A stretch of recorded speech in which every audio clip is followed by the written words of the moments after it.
Bom dia, amados irmãos, amadas irmãs e ouvintes. Neste dia 23 de outubro, não esqueçam, antes de qualquer outra coisa, vamos juntos, quem estiver acordado, vamos juntos fazer a respiração da vida. Vamos lá. Ó Senhor Jesus, ó Senhor Jesus, ó Senhor Jesus, quanto mais invocarmos, mais estamos sendo transferidos, ou seja, mudando de plano daqui da terra para as regiões celestiais. Portanto, amados irmãos, amadas irmãs e ouvintes, não percamos mais tempo. Faça esse teste de todos os dias, assim que abrir os olhos, começar a clamar o nome do nosso Senhor. E depois que invocarmos, se esvaziarmos, sentirmos o queimor do Espírito dentro de nós, aí sim, podemos abrir a nossa Bíblia para que Deus possa falar aos nossos corações. E hoje, graças a Deus, Ele pede para mim e vocês ler Jeremias, capítulos do 42 ao 43. 2 Timóteo, capítulo 2. Salmos 92 ao 93. E Provérbios 26, 3 ao 5. Leiam com calma quem não vai trabalhar, mas quem for trabalhar, pelo menos um versículo, leia este versículo com certeza. Se vocês estiverem com o coração aberto, digo sem medo de errar, Deus pode falar sim ao seu coração. Amém? Creia. Louvado seja Deus. E depois que nós já lemos a Bíblia, com certeza Ele tem falado nos nossos corações, podemos continuar assim, amados irmãos, amadas irmãs e ouvintes. Quem tem, quem não tem o livrinho, quem tem ouvido, ouça lições de Pérgamo e Tiatira em Apocalipse. Quem tem pode desfrutar, quem não tem também pode desfrutar ouvindo as pepitas. Louvado a Deus. E hoje, graças ao Senhor, começa o capítulo 4, né? Muito bom. Vai falar sobre o Filho de Deus, provado e aprovado, o nosso Senhor Jesus, e a edificação da igreja. E vocês sabem, né? Já foi falado muito sobre a edificação da igreja e o Senhor está continuando falando para cada um de nós. E o oralê de hoje é o que nós já lemos, que é Mateus 16, 18. Vocês sabem de cor, né? E Mateus 16, 18. E foi uma revelação que veio do céu para Pedro, né?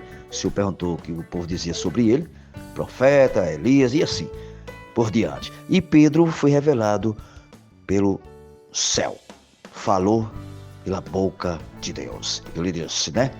Tu és o Cristo, o Filho do Deus vivo. Aí o Senhor respondeu-lhe, também eu te digo que tu és Pedro, e sobre esta pedra edificarei a minha igreja, e as portas do inferno não prevalecerão contra ela. Então, a igreja edificada, ela se contrapõe ao avanço do império das trevas. Lembra-se bem disso. Mas irmãos, as irmãs de ouvido, por essa razão, o inimigo de Deus buscou destruir a igreja de todas as formas. Suas tentativas trouxeram muitos danos à igreja. Lembre-se bem disso. A mistura com o mundo, por exemplo, trouxe muitas corrupção e influências políticas e do Estado. Então, a igreja em Éfeso, ela perdeu o primeiro amor, mas em Pérgamo, o mundo entrou na igreja. Ali foi o perigo. O mundo entrou na igreja. Por isso que houve tanta degradação. Nós sabemos que Satanás, ele sempre, antes, porque primeiro ele era anjo de luz, mas antes dele cair, ele servia ao Senhor. Ele levava a terça parte dos anjos para adorar o Senhor. Mas aí se orgulhou, e vocês sabem da história, né? Por isso, amados irmãos, amadas irmãs, nós temos que ter muito cuidado com as artimanhas de Satanás. Aqui diz outro ponto interessantíssimo. Tem um parágrafo aqui, parágrafo 3, por exemplo, ele diz, hoje, iminência da volta do Senhor, quando olhamos para os séculos passados, percebemos o quanto Satanás trabalhou com vista a impedir que a igreja fosse edificada. Então, esse é o trabalho de Satanás, impedir que a igreja seja edificada. Mas lembre-se, amados irmãos e ouvintes, a igreja vai sim ser edificada, está sendo edificada. Lembre-se bem disso. A maneira religiosa como muitos lidaram com a igreja também foi uma armadilha do inimigo, para que os cristãos não vivessem a realidade do reino dos céus. É isso que ele quer, que nós cristãos não vivam a realidade do reino dos céus. Satanás, irmãos, irmãs e ouvintes, Satanás sabe que a igreja edificada põe fim em seu império, tá vendo? Seu maior perigo para Satanás é a igreja edificada. Lembrando sempre, que no final do primeiro século, período representado pela igreja em Éfeso, alguns irmãos já não mais eram fiéis ao ensinamento dos apóstolos. Então, amados irmãos, lembre-se, naquela época, em Éfeso, muitos ainda não eram fiéis ao ensinamento. Com o decorrer do tempo, foram esfriando e entrando outras coisas nas mentes dos irmãos, ou seja, outros ensinamentos. Mas Deus sempre revela para mim e vocês, nós temos que seguir o ensinamento dos apóstolos. Como resultado, os primeiros cristãos foram o que? Perdendo o primeiro amor para com Deus. Isso hoje está acontecendo com muitos de nós, perdendo o primeiro amor com Deus. Irmãos e irmãs, vamos voltar ao Senhor, vamos voltar à palavra da verdade, que é a realidade, que é o próprio Deus. A palavra é o próprio Deus. Ó Senhor, com isso, amados irmãos, aprendemos que não adianta tomar um ensinamento bíblico e ficar na superfície, ser superficial, apenas na esfera da letra. Porque a Bíblia nos revela que a letra mata, mas o Espírito vivifica. Então, quem dá vida é o Espírito. Então, vamos seguir o Espírito. Lembrando sempre disso. Precisamos do Espírito que está na palavra. Mas irmãos e ouvintes, quando o Espírito fala conosco, em nosso interior, se produz o quê? Vida e amor. Então, vamos nos abrir mais e mais para o Espírito, para que esse Espírito de Deus possa produzir mais e mais amor em cada um de nós, filhos de Deus.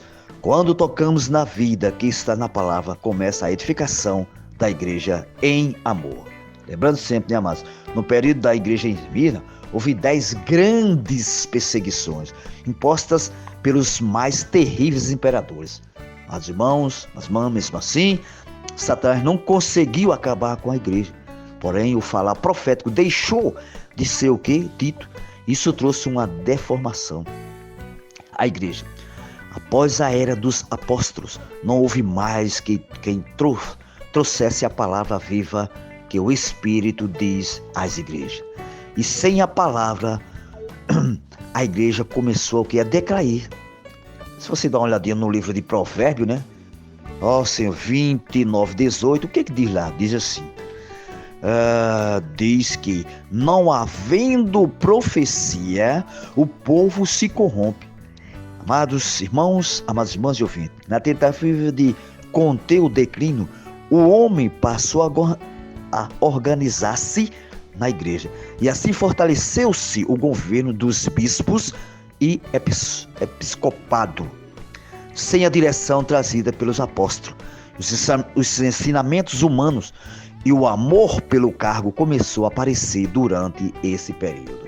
Ó Senhor Jesus, que o Senhor tenha misericórdia de cada um de nós e que nós, irmãos e irmãs, possamos ser fiéis à palavra de Deus. Sempre lembrando que o nosso Senhor, Ele veio à terra, Ele foi provado e aprovado. E através da provação de Cristo aqui na terra, eu e vocês temos hoje, com certeza, a vida eterna. Amém? Louvado a Deus, porque Ele comprou com o seu próprio sangue. E vamos ter cuidado ao ouvir as vozes, que tem muitas vozes por aí. Vamos ouvir as vozes e o ensinamento dos apóstolos. Louvado a Deus, que o Senhor tenha misericórdia de cada um de nós e que possamos ser irmãos e irmãs que ouvem o que o Espírito diz às igrejas. Louvado seja Deus. Tenha todos um bom dia na presença do nosso Senhor. E lembrando, se ganharem algo da palavra que está muito boa hoje, o capítulo 4, passem uns para os outros. Uma frase, um versículo, alguém está precisando desta frase e este versículo. Lembrando sempre que Deus conta com cada um de nós para a edificação da sua igreja. Louvado seja Deus. Tenha todos um bom dia na presença do nosso Senhor. Sim!